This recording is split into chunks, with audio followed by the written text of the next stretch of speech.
Disbalance है, जिसकी वजह से उन्हें कंसीव नहीं हो रहा था।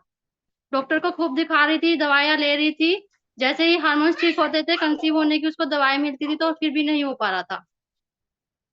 उसने मेरे को बताया तो मैंने उसको सीबकतोन दिलवाया। मैंने उसको फिर बोला कि हार्मोन्स की तो प्रॉब्लम है ना, कुछ और तो नहीं? बोली नहीं, कुछ और नहीं है, बस वही आ रही है एक प्रॉब्लम। उसने को मैंने फिर सीबकतोन के लिए सजेस्ट किया कि हार्मोन्स अगर डिसबैलेंस है तो सीबकतोन लो, बिल्कुल ठीक हो जाएंगे। और उसने मैम 2 ही बोतल दी है, उसको कंसीव हो गया। और उसका अभी 4 मंथ चल रहा है। 4 मंथ तो चल रहा, देखो इससे बड़ी खुशी, मतलब सोचो उनके लिए, आपकी उनकी नजरों आप, मतलब आप उनकी नजरों में क्या बन चुके हो, कितनी बड़ी और खुशी मैम दे दी आपने, ठीक है, और आपने एक कैसे दी, कंपनी की बदौलत दी, है ना। हाँ जी। तो आपको बहुत प्राउड होना चाहिए, और आपको क्या करना है, उनसे टच में रहना है, ठीक है। जितना ये तो सपोर्ट है। हो सकता है आप कर सकते हैं। सीवकथॉन अगर आप कंटिन्यू चलाएंगे, एकदम जब एंड के मंथ आएंगे तब आपको फिर छोड़ देना है, ठीक है। नहीं, उन्होंने बंद कर रखा है मैम अब उन्होंने। अच्छा, केवल हार्मोन का दिक्कत था उनकी रिपोर्ट में। हाँ जी। हाँ जी। चल, चल, और बहुत मैम अच्छा। एक पेशेंट है जिनको हम्म, लम्स की प्रॉब्लम थी, उनके लम्स सिकुड़ गए थे। बच्चे हम्म, बड़े बड़े हो रखे हैं, शादी के लायक बच्चे हैं। हम्म, और डॉक्टर ने जवाब दे रखा था उन्हें काफी टाइम से। हम्म, तो उनका मेरी सास ने मुझे बताया कि यहाँ पे गांव में एक है और इस तरह से वो बीमार है, डॉक्टर ने जवाब दे रखा है, बच्चों की शादी भी पता नहीं देख पाए या न देख पाए। हम्म, फिर मैंने बोला मम्मी आप ना मेरी बात करवाओ उनसे, मैं हम्म, उनसे बात करूंगी, मेरे यहाँ है उसके लिए दवाई, वो हो हम्म, जाएंगी ठीक। हम्म, तो उन्होंने मेरे से बात की। तो जैसे मैंने उन्हें बताया, उन्होंने बोला भाई देखो हम दिलवा देंगे, हम मना नहीं कर रहे बिल्कुल भी, लेकिन हम्म, हमें डर लगता है।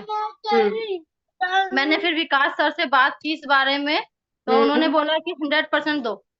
हम्म, उनको लम्स भी उनके दोनों सिकुड़े हुए थे और लीवर की भी प्रॉब्लम थी और बीपी बहुत हाई रहता था उनका, बहुत दिक्कतें थी। आए दिन मतलब यही था कि हॉस्पिटल में ही रहती थी वो, घर बहुत कम रहती थी। अभी 4 महीने हो गए, उन्होंने ले लिया था फाइटोविस और सीबकतोन। सर ने दोनों चीज बताई थी, उन्होंने दोनों ही चीज ली। और वो डाइट प्लान भी रेगुलर कर रही हैं, डाइट प्लान भी जो सर ने बताया था उसी को यूज कर रही हैं। और मैम उनका बीपी बिल्कुल कंट्रोल हो गया था 1 महीने में, बिल्कुल ठीक। और अब उनसे मैं मिलकर आई हूँ, 4 महीने हो गए उन्हें फाइटोविज यूज करते हुए। उनसे मिलकर आई हूँ तो उन्होंने मुझे बताया है कि ना मेरा जो सांस फूलता था वो अब नहीं हम्म, फूलता। और जो मुझे हम्म, दूसरी चीजों से, धूल मिट्टी से, उनसे एलर्जी होती थी, वो अब मेरी हम्म, कम हो गई है, अब नहीं है। और घर का काम भी हम्म, मैं अब करने लगी हूँ, रोज रोज डॉक्टर के यहाँ नहीं मुझे जाना पड़ता। हालांकि उन्होंने जी, एक लापरवाही की है अभी बीच में, पानी कम पिया उन्होंने, जिसकी वजह ओके, से उनका बीपी बढ़ गया।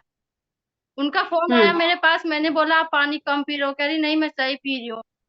मैंने बोला ठीक है, तो मैं सर से बात करके बताती हूँ। फिर मैंने सर से बात की तो उन्होंने बोला उनसे पूछो कितना पी रही है। मैंने फिर हम्म, उनसे पूछा कि कितना पीते हो? कह रही 1-1.5 लीटर। मैंने की भाभी मैंने आपको बोला था 4 लीटर कम से कम पीना हम्म, है। बोली इतना नहीं पिया जाता। मैंने की अब गर्मी शुरू हो गई हम्म, है, घूमते फिरते जितना पी सकते हो, 1 घूंट 2 घूंट जितना भी बारी बारी पी सकते हो पियो, बीपी अपने आप सही हो जाएगा।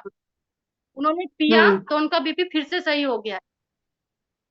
हम्म, और उनको मैंने एक चल, चीज और सजेस्ट की है कि वो पानी नहीं पी पा रही थी, मैंने उनसे बोला है कि आप किशमिश और मुनक्का ये 2 चीज जरूर भिगोकर खाएं, जिससे आप पानी भी पियोगे हम्म, और आपको जो ड्राइनेस होती है ज्यादा वो भी ठीक होगी। अब वो हम्म, उनको आराम है मैम, उन्होंने मुझे बताया है कि मुझे आराम है और पहले से मैं ठीक हूँ अब।